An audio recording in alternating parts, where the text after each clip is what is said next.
Mga clear na salvation verses number 13 sa Acts 13:48.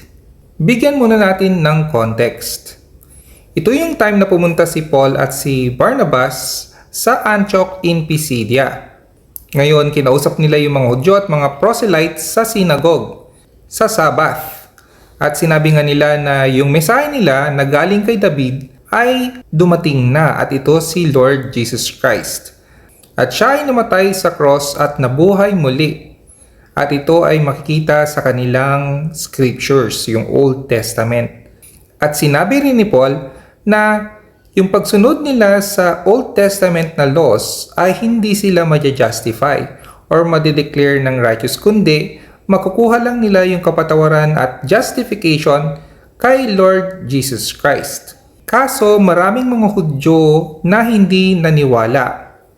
So dito na, basahin natin. Now when the Gentiles heard this, they were glad and glorified the word of the Lord, and as many as had been appointed to eternal life believed. So, sino yung nagkaroon ng eternal life sa mga hentil na to? Yung mga nag-trust or nag-believe kay Lord Jesus Christ.